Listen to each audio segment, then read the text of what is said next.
You're still early in the reselling game. Some of this will sound painfully familiar. When I first started reselling, I hustled in ways I didn't even think about. The way I ran my business as a part-time hobby seller looks completely different than it does now as a full-time reseller. In this video, I am going to walk you through what I used to do, what I do now, what I never actually really changed, so you can see exact steps and shifts that I took, habits I started to create that helped me grow into the six-figure reseller that I am today. Hi friends, if you're new to my channel, my name is Kelsey. I went from being a hobby reseller to a part-time reseller to a full-time reseller.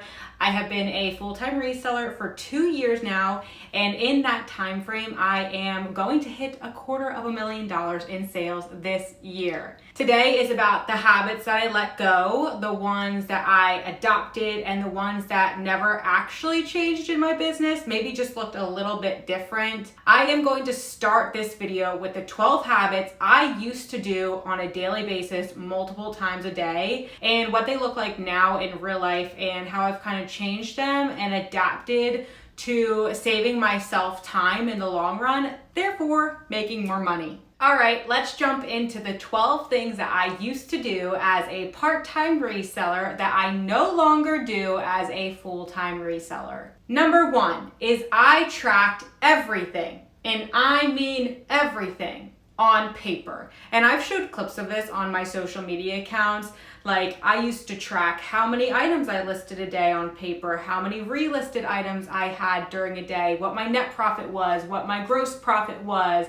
Literally everywhere I went thrifting, everything was written down, pen and paper. Notebooks felt responsible to me. Detailed spreadsheets made me feel like I was somehow a little bit more in control. I don't know if that resonates with some people, but it slowed down my decisions and stole time that I would be able to use sourcing or making money in other ways. I'm a huge fan of pen and paper. In fact, I prefer pen and paper over tracking things on computer, but digital tracking just saves so much more time. There's no flipping through notebooks trying to find something. All I have to do on my computer now, click a few buttons, and I know tons of different sale metrics like my revenue, my profit, my best brands that sell, my lowest brands that sell, the best platform I have, the worst platform I have, and it's all within a few clicks of a button. Whereas when I was keeping stuff on pen and paper, it would take me 10 minutes just to find the notes that I took on those numbers. So there are some things that I will never give up for pen and paper, like my daily to-do list, or sometimes I track my time so I can hone down what I need to spend less time on, what I need to spend more time on. I like to have that on paper form. But as for my core metrics for Mellowstate, my business, I do all that on the computer. Number 2 is I used to take items to buy, sell trade stores, and I used to send items to the RealReal and ThredUp. Doing this made the quick cash feel like proof that I was doing something right. The upside was speed, and the downside was the margin I was getting and the control of my items. I gave away some really great items to buy, sell trade stores, and I got a smaller profit out of them. This does not mean I'm against taking things to buy, sell trade stores. As a matter of fact, if I had one close to me, I would still be doing this, but mine is almost 40 minutes away and it's just not worth my time. But I know a lot of resellers out there who do this every single day and make quick cash. It's a great tool. I will also throw in here, this is kind of a side note, but my version of like taking things to a buy, sell trade store for quick cash is just putting my items into my whatnot show and making maybe like $5, $6, $7 on each of them. The third thing I used to do as a part-time reseller was I checked my cash flow multiple times a day. Multiple times a day. And I wasn't even making that many sales. I mean, I went from like side hustle reseller, and then I slowly got into part-time. When I was investing like serious hours doing it part-time, I actually was making full-time income. I'm talking like a little further back when I was hobby / part-time seller. I wasn't even making that many sales, and I checked my apps all the time to see, well, maybe I have this much money to take out of the bank, or maybe this one is up to these analytics that I want to see. Like, I was constantly checking to see if something changed. And that's such a waste of time. It is not a bad thing to understand your cash flow. As a matter of fact, it's a very wonderful thing to understand the cash flow, the money you have going out, the money you have going in. It is a great thing to make habits of, but you don't have to do it multiple times a day. Just use that time elsewhere, somewhere you can make money. Number 4 is I took measurements of almost everything. Well, I was really only clothing. I still am mainly clothing and women's shoes. I used to take measurements of clothing, and I used to, of course, write those measurements down in a notebook because I did everything on pen and paper, and I don't do that anymore. I don't track measurements on pen and paper, and I also don't take measurements. I have gotten a lot of hate for this, and that's okay. If you take measurements in your business, there's nothing wrong with that.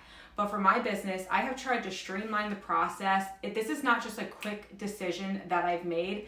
I have actually sat down, looked at my numbers before and after, and I make many more sales, not including measurements, than when I did include measurements. My return rate is less than 5% on eBay. All I have to do when somebody sends an item back to me for fit is relist it, and then it sells again. So I am a full-time reseller that does not include measurements. I have great success, and if this is something that is keeping you burdened from reselling, because I know a lot of people hate taking measurements, just know you can let that go, and you can try to be a reseller without doing measurements. See how it goes for yourself. But if you don't want to, that's okay too. Number 5, and some of you may not believe this because you've probably known me on this social media, on Facebook, on Instagram, on YouTube, as a person who cross-lists to eBay, Poshmark, and Mercari. Believe it or not, I only started selling on eBay in 2023.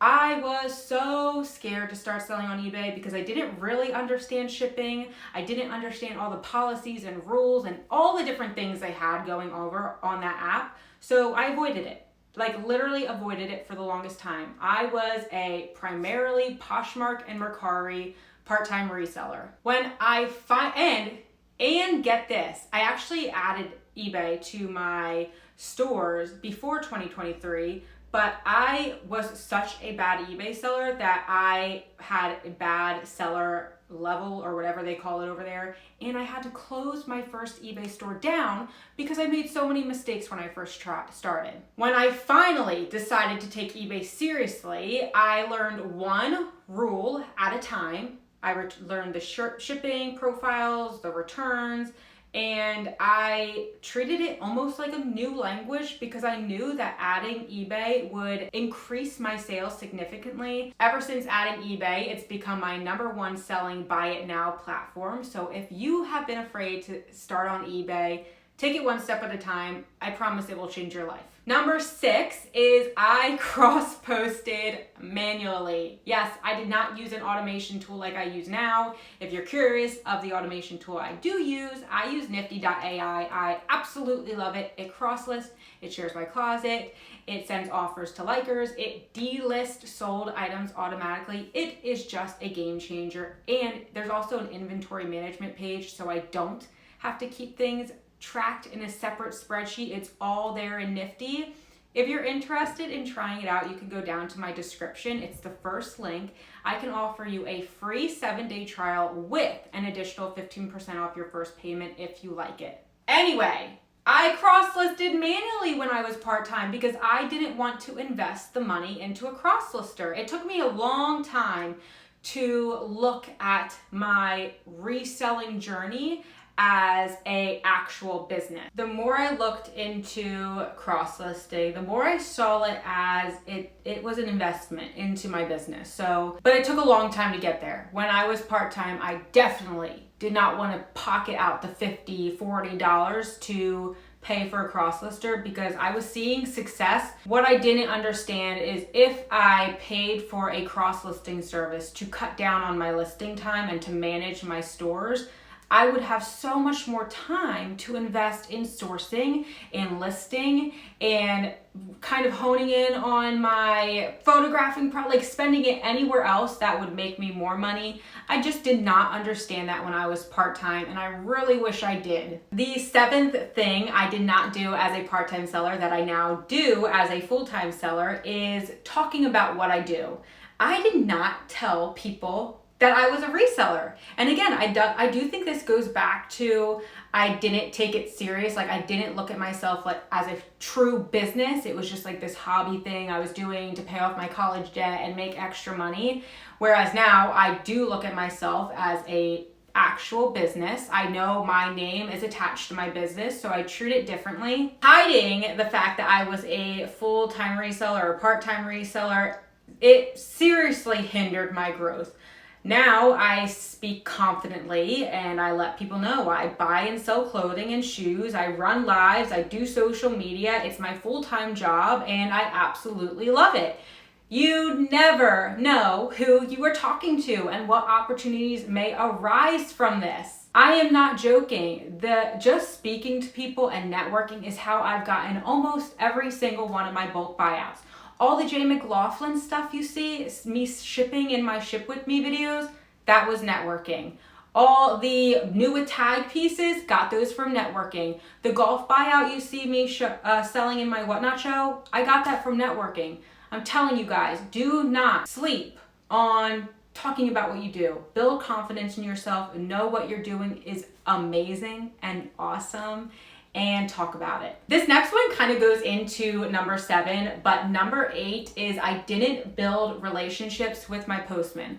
And this doesn't mean that I was like a mean or nasty to my postman, because I've had 2 different locations, one at my parents' house, one at my now current house. And when I was living with my parents and I was part-time, I was always nice. I always put treats out for him and I was obviously very appreciative, but I was such an anxious person. I never went out there and was like, hi, my name is Kelsey and this is what I do and this is why I have so many packages and thank you. That was really hard for me. I am much more confident in myself. Like I said, I treat this as a business and I would never treat like another coworker. I would never not say thank you to a coworker. So I make relationships with my postmen. I still give them treats. I make sure they get tipped. I try to help them when I can. Shipping is the heartbeat of reselling. I don't know what I would do without my postmen.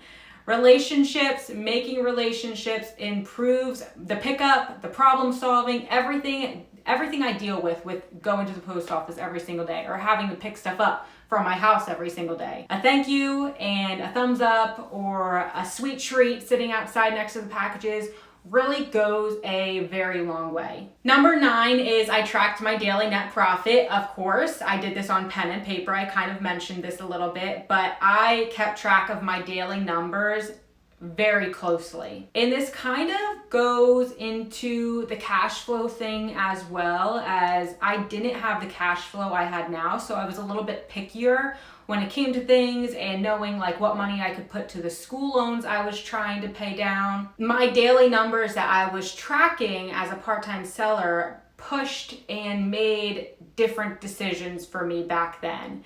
Where now I have completely shifted to a weekly and monthly view on my numbers and cash flow. Daily cash flow or net profit is for my operations, whereas weekly and monthly is for the direction I can kind of take my business. Number 10 is I constantly sourced outside of my niche. As I mentioned earlier, my niche right now is women's clothing and women's shoes. That's my primary.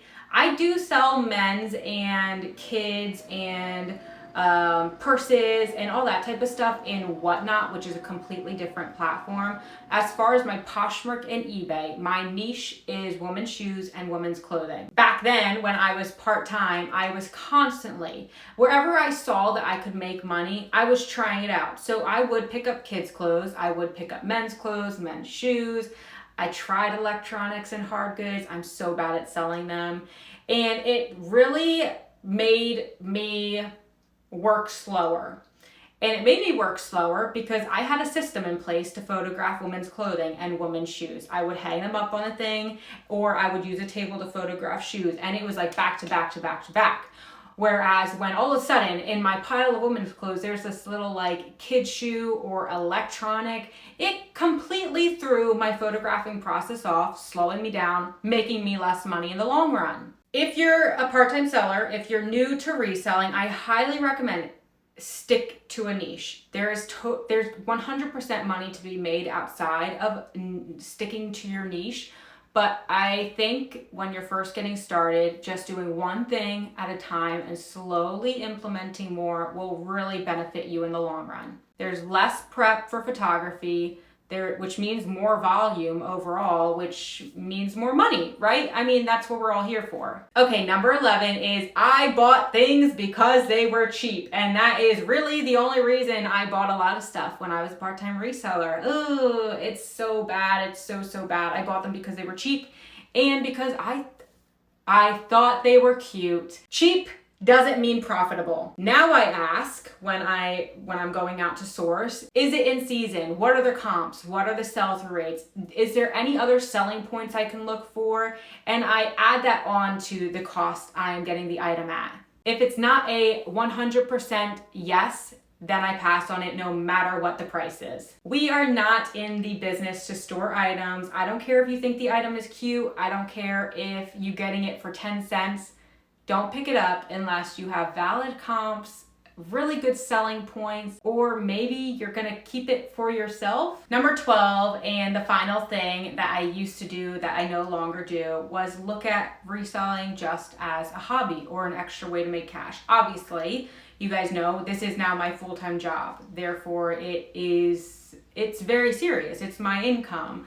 So I look at everything I'm doing as a job. I treat it like a job. I show up every day. When I don't want to show up, I put in the work. When I don't want to put in the work, I work as if somebody's watching me, like as if I had my own boss. So I'm not just messing around while working. I put my head down, I get my music in, and I get what I need to do done. It's super easy to just look at this as, well, I work for myself, so I can do what I want to do. And yes, that is true to a point. I definitely take advantage of the fact that I work for myself, but I also have discipline and self-motivation that has gotten me, a lot of that has gotten me to where I am today. Those are the habits that I let go as a part-time seller. Now let's talk about what I have implemented as a full-time seller. These next few things are what make Mellowstate, Mellowstate. It's how I was able to hit 6 figures in my first full-time year of reselling.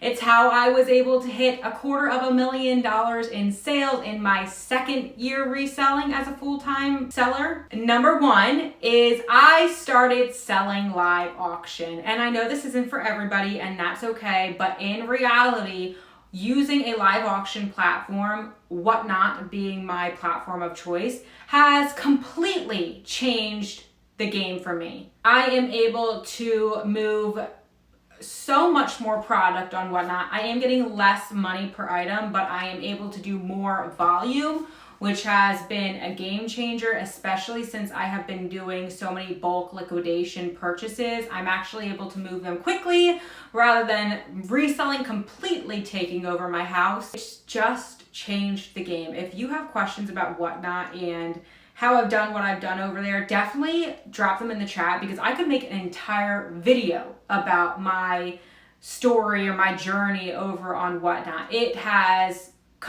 It's just been amazing. I love that platform. The second thing I do now, which I've mentioned a little bit in this video, is I source outside of the box. I no longer rely on thrift stores to be my main sourcing point. I do a lot of liquidations and a lot of bulk purchases, and it's helped me tremendously. I live in an area where, honestly, you guys, I have to travel at least 30 minutes to get to some decent thrift stores. The ones near me that are super local, I have like 1 or 2 that are pretty good.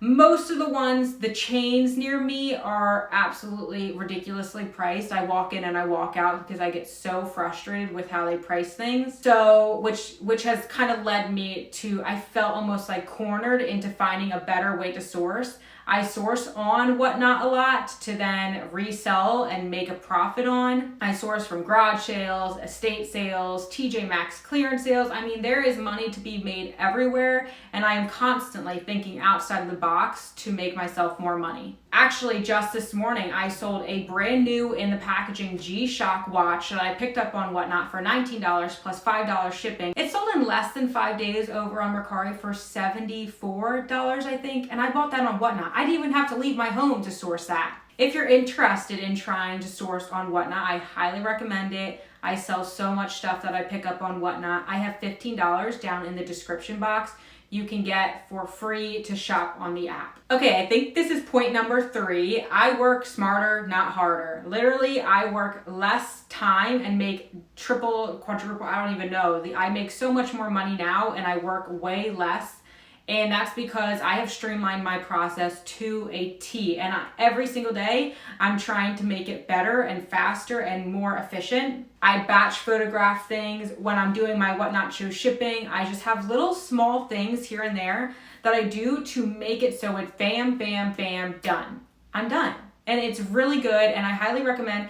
It's gonna look different for everybody. Obviously, I have perfected what I do to the conditions I'm in. You'd have to perfect what you do to the conditions you're in. But I don't waste time doing things I don't think need to be done. A perfect example of that is measurements. I don't think I need to do measurements because I haven't seen any change in my sales from not doing measurements. I remove steps that don't affect my sales or my buyer's experience. Number 4 is I hired an accountant, and I wish I did this longer, but this kind of goes back to I didn't have the cash flow or the money or the confidence to hire an accountant. But as of this year, 2025, 2024 maybe even, I hired an accountant, and boy, oh boy, has that been a lifesaver, just handing things off to him. I also have Dan, my husband, who does a lot of the financial stuff for my business, which is a huge help. But before I met Dan, before I had this help, I definitely wish I hired an accountant. It would have saved me so much pain because, oh boy,